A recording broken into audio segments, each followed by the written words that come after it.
ಇವತ್ತು ಸರ್ಕಾರಿ ನೌಕರ ಸಂಬಳ ಕೊಡೋದಕ್ಕೂ ಕೂಡ ಇವತ್ತು ಹಣ ಇಲ್ಲ ಅಂತ ಹೇಳಿದ್ರೆ ಯಾವ ಪರಿಸ್ಥಿತಿಗೂ ರಾಜ್ಯವನ್ನು ತಳ್ತಾ ಇದ್ದಾರೆ ಅನ್ನೋದನ್ನ ನೀವು ಒಂದು ಕ್ಷಣ ಯೋಚನೆ ಮಾಡಬೇಕಾಗಿದೆ ಇವತ್ತು. ಸರ್, ಈಗ ಇದು ಶಾಸಕರ ಮೇಲೆ ಪರಿಣಾಮವನ್ನು ಬೀರ್ತಾ ಇದೆ. ಜನರ ಬಳಿ ಜನ ಏನು ಪ್ರಶ್ನೆ ಕೇಳ್ತಾರೆ, ತಮ್ಮ ಬಳಿ ಯಾರು ಶಾಸಕರು ಬಂದು ಅಲವತ್ತುಕೊಳ್ಳೋದಿದೆಯಾ?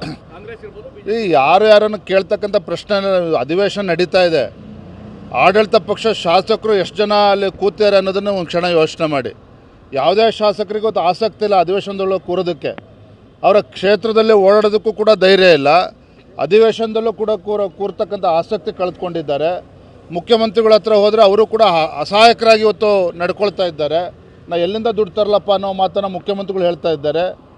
ಇಂಥ ಒಂದು ಕೆಟ್ಟ ಪರಿಸ್ಥಿತಿಯಲ್ಲಿ ಇವತ್ತು ರಾಜ್ಯ ಇವತ್ತು ನೂಕಿರ್ತಕ್ಕಂಥ ಜವಾಬ್ದಾರಿ ಹೊಣೆಗಾರಿಕೆ ಇವತ್ತು ಮಾನ್ಯ ಮುಖ್ಯಮಂತ್ರಿಗಳೇ ಹೊರಬೇಕಾಗಿದೆ. ಇವತ್ತು ಸರ್ಕಾರಕ್ಕೆ ಕಂಟಕ ಆಗುತ್ತಾ ಅಂತ ಈ ರೀತಿ ಶಾಸಕರ ಅಸಮಾಧಾನ ಸರ್ಕಾರದ ಕಂಟಕಕ್ಕೆ ಒಂದು ಮಾತು ಅದಿರಲಿ, ಆದರೆ ರಾಜ್ಯದ ಹಣೆಬಾರ ಏನು ಹೇಳ್ರಿ? ಯಾಕಂದರೆ ಪಾಪ ರಾಜ್ಯದ ಜನ ಕಾಂಗ್ರೆಸ್ ಪಕ್ಷದ ಬಗ್ಗೆ ವಿಶ್ವಾಸವನ್ನ ಇಟ್ಟು ಭರವಸೆನ ಇಟ್ಟು ನೀವು ಪೋಷಕರಾಗಲು ಕಾಯುತ್ತಿದ್ದೀರಾ? ಚಿಂತಿಸದಿರಿ. ಓಯಾಸಿಸ್ ಫರ್ಟಿಲಿಟಿ 90,000 ದಂಪತಿಗಳ ಜೀವನದಲ್ಲಿ ಸಂತೋಷವನ್ನು ತಂದಿದೆ. 7825893601ಗೆ ಕರೆ ಮಾಡಿ ಅತ್ಯದ್ಭುತ ರಿಯಾಯಿತಿ ಪಡೆಯಿರಿ ಹಾಗೂ ಎಲ್ಲರಿಗೂ ಗುಡ್ ನ್ಯೂಸ್ ಕೊಡಿ. 136 ಶಾಸಕರನ್ನ ಗೆಲ್ಲಿಸಿ ಅಧಿಕಾರಕ್ಕೆ ತಂದ ತಪ್ಪಿಗೆ ಇವತ್ತು ರಾಜ್ಯದಲ್ಲಿ ಇವತ್ತು ಅಭಿವೃದ್ಧಿ ಶೂನ್ಯ ಆಗಿರ್ತಕ್ಕಂಥದ್ದು, ಅಭಿವೃದ್ಧಿ ಕುಂಠಿತ ಆಗಿರ್ತಕ್ಕಂಥದ್ದು, ಅನುದಾನ ಕೊಡದೇ ಇರತಕ್ಕಂಥದ್ದು, ಇದು ಇವತ್ತು ರಾಜ್ಯದ ಜನ ಇವತ್ತು ಪ್ರಶ್ನೆ ಮಾಡ್ತಾ ಇದ್ದಾರೆ.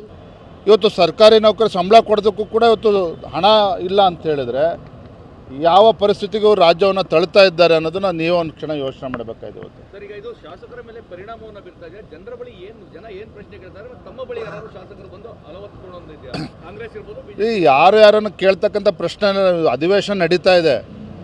ಆಡಳಿತ ಪಕ್ಷ ಶಾಸಕರು ಎಷ್ಟು ಜನ ಅಲ್ಲಿ ಕೂತಾರೆ ಅನ್ನೋದನ್ನು ಒಂದು ಕ್ಷಣ ಯೋಚನೆ ಮಾಡಿ.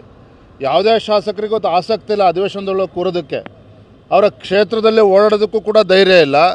ಅಧಿವೇಶನದಲ್ಲೂ ಕೂಡ ಕೂರ್ತಕ್ಕಂಥ ಆಸಕ್ತಿ ಕಳೆದುಕೊಂಡಿದ್ದಾರೆ. ಮುಖ್ಯಮಂತ್ರಿಗಳ ಹತ್ರ ಹೋದರೆ ಅವರು ಕೂಡ ಅಸಹಾಯಕರಾಗಿ ಇವತ್ತು ನಡ್ಕೊಳ್ತಾ ಇದ್ದಾರೆ. ಎಲ್ಲಿಂದ ದುಡ್ಡು ತರಲಪ್ಪ ಅನ್ನೋ ಮಾತನ್ನು ಮುಖ್ಯಮಂತ್ರಿಗಳು ಹೇಳ್ತಾ ಇದ್ದಾರೆ. ಇಂಥ ಒಂದು ಕೆಟ್ಟ ಪರಿಸ್ಥಿತಿಯಲ್ಲಿ ಇವತ್ತು ರಾಜ್ಯ ಇವತ್ತು ನೂಕಿರ್ತಕ್ಕಂಥ ಜವಾಬ್ದಾರಿ ಹೊಣೆಗಾರಿಕೆ ಇವತ್ತು ಮಾನ್ಯ ಮುಖ್ಯಮಂತ್ರಿಗಳೇ ಹೊರಬೇಕಾಗಿದೆ. ಇವತ್ತು ಸರ್ಕಾರಕ್ಕೆ ಕಂಟಕ ಆಗುತ್ತಾ ಅಂತ ಈ ರೀತಿ ಶಾಸಕರ ಅಸಮಾಧಾನ ಸರ್ಕಾರದ ಕಂಟಕಕ್ಕೆ ಒಂದು ಮಾತು ಅದಿರಲಿ, ಆದರೆ ರಾಜ್ಯದ ಹಣೆಬಾರ ಏನು ಹೇಳ್ರಿ? ಯಾಕಂದರೆ ಪಾಪ ರಾಜ್ಯದ ಜನ ಕಾಂಗ್ರೆಸ್ ಪಕ್ಷದ ಬಗ್ಗೆ ವಿಶ್ವಾಸವನ್ನು ಇಟ್ಟು ಭರವಸೆನ ಇಟ್ಟು ಇವತ್ತು 136 ಶಾಸಕರನ್ನ ಗೆಲ್ಲಿಸಿ ಅಧಿಕಾರಕ್ಕೆ ತಂದ ತಪ್ಪಿಗೆ ಇವತ್ತು ರಾಜ್ಯದಲ್ಲಿ ಇವತ್ತು ಅಭಿವೃದ್ಧಿ ಶೂನ್ಯ ಆಗಿರ್ತಕ್ಕಂಥದ್ದು, ಅಭಿವೃದ್ಧಿ ಕುಂಠಿತ ಆಗಿರ್ತಕ್ಕಂಥದ್ದು, ಅನುದಾನ ಕೊಡದೇ ಇರತಕ್ಕಂಥದ್ದು, ಇದು ಇವತ್ತು ರಾಜ್ಯದ ಜನ ಇವತ್ತು ಪ್ರಶ್ನೆ ಮಾಡ್ತಾ ಇದ್ದಾರೆ.